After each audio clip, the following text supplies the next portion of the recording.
Our first storyteller is Ernie Flotto, and I am super excited to have him. Flotto, from the front row. He only emails me his name. I deserve that. I got his name wrong. Ernie Flotto and his family have corrected me from the front row. I'm gonna get off stage. Listen, the point of the story is his last name is really, really important. So it's super embarrassing that I got it wrong. With that, you are gonna hear how Ernie's story, I think, will speak to a lot of different ideas about who we are as families, but more broadly, who we are as Americans.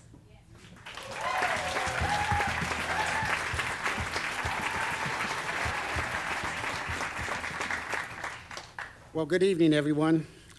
Megan has introduced me as Ernie Flotto, but actually, my full name is Bonifacio Ernst Flotto, and my father's name was Bonifacio Capriccio Flotto, and my mother's maiden name was Elsie Caroline with a K Markhart. Now, both my folks have passed away. My story begins at the end of World War II in Germany. My father was a soldier, and my mother was a German citizen. Now, my mom, during World War II, drew blueprints for Nazi submarines. And at the end of World War II, she escaped on her second try from the Russian zone, which became Communist East Germany, where she made her way to her home and where she met my father. My brother's name is Karl Heinz David Flotto. Now, the David in his name is from my mom's twin brother who died on the Russian front at the age of 15. My brother and I were Army brats.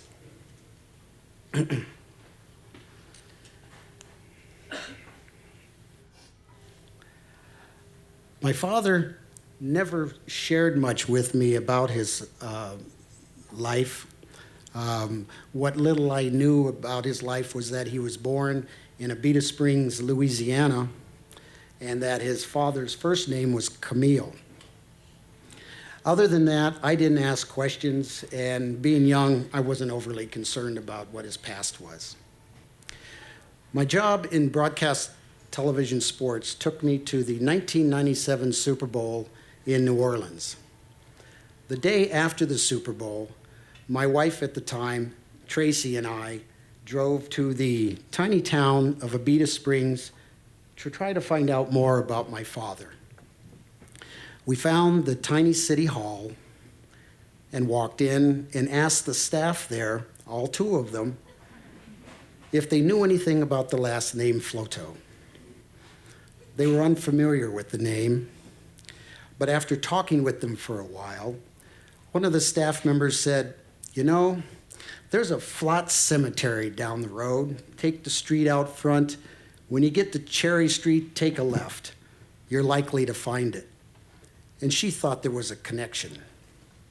So we drove down the street, found Cherry Street, took a left, and I thought we were going right into the swamps. It was an eerie, eerie feeling. Well, we found the cemetery, and at its entrance was a high brick arch with an iron cross on top and a weathered wrought iron gate. And I was nervous because I wasn't sure we should even be there, and I wasn't sure we should even go in. But we went in anyway. And I nervously read the names on the white above-ground crypts. And I came upon a name that seemed familiar. It said, Camille Flott. Well, there were other names in this cemetery, but I asked myself, why so many Flotts, but no Flottos? Well, we left the cemetery, flew home to Phoenix the next day, and I called my sister-in-law, Linda.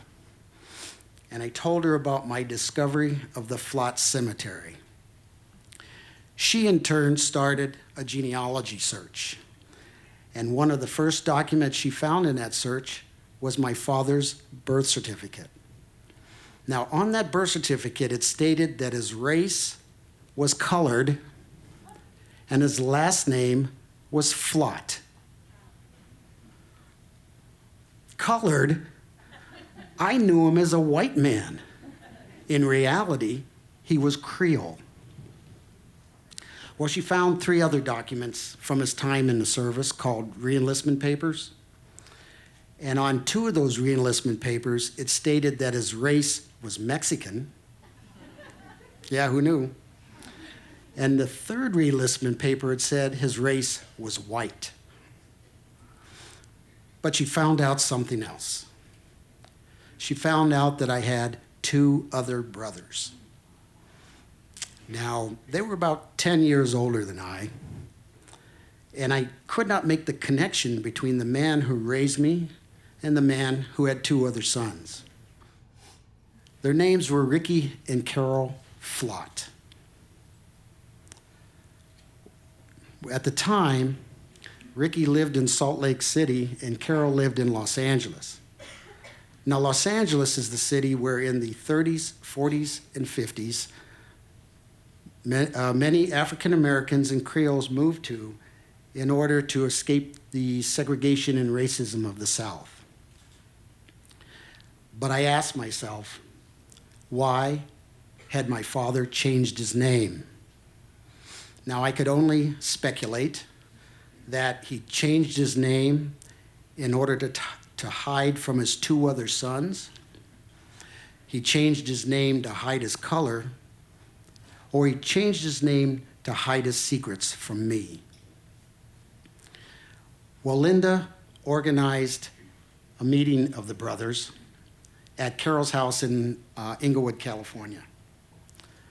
Now, prior to that meeting, I thought about my brothers, and I thought about them being Creole. And I thought, how different was that from who I was? Well, the day of the meeting came. I arrived at Carol's house, and when I met Ricky and Carol, I thought they looked just like my father. Well, one of the other notable moments of that day was when Carol had his 5 granddaughters introduce themselves to me. Their ages were from 6 to 11 years old.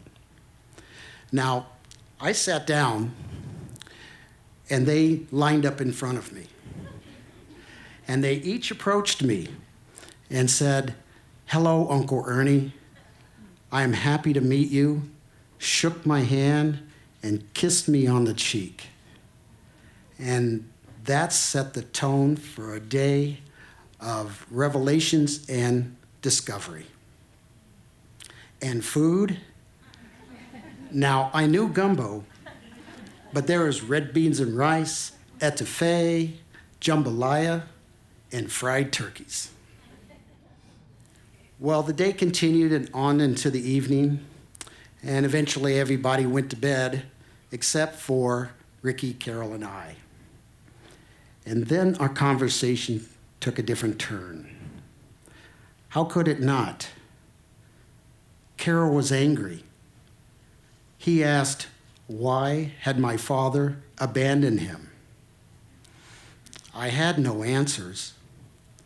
My father was distant, but I could not comprehend the man who had abandoned his 2 other boys.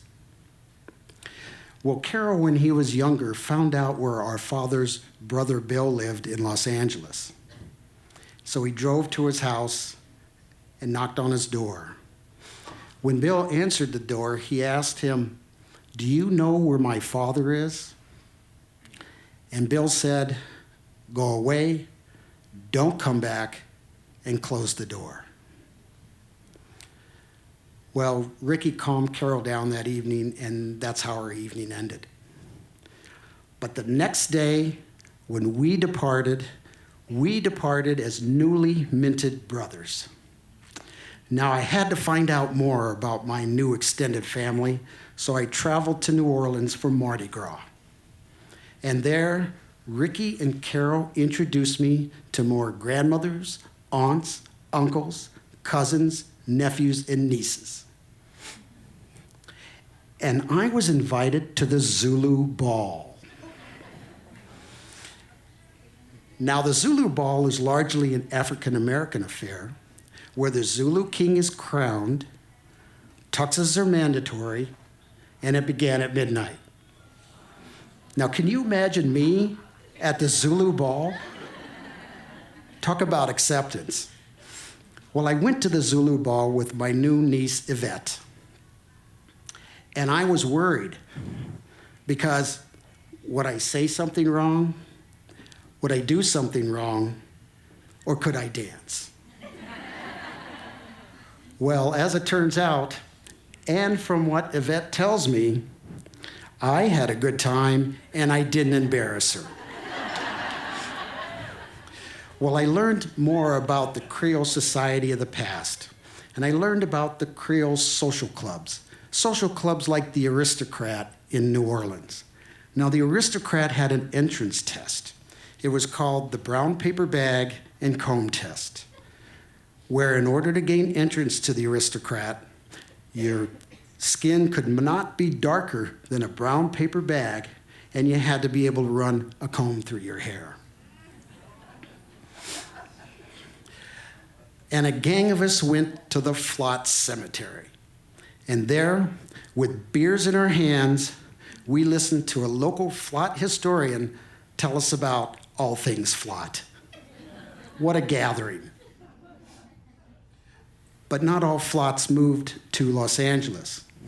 There were Flottos who moved to Omaha, or Nebraska, and to Chicago.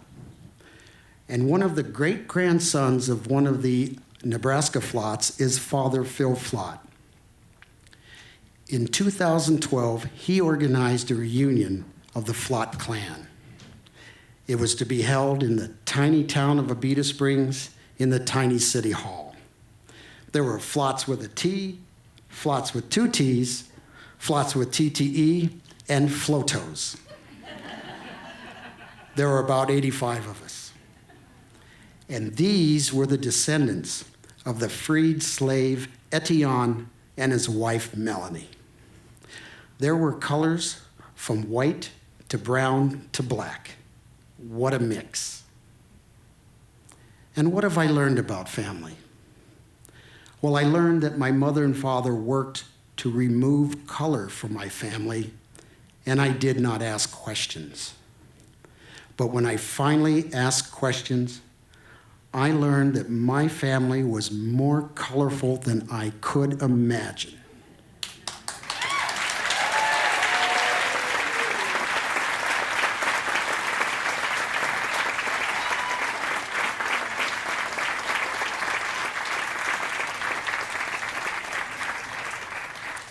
Oh my God, Ernie, thank you so much for sharing that story with us. Man, I want you to know, when he first came to us, it was mostly like 95% of it was entirely there. We actually didn't do a lot of work with Ernie on polishing the story. But all I said when he was done speaking was, my God, the history of the entire United States is in your family story. And there's just so much there. And he covered it in about 11 minutes, so...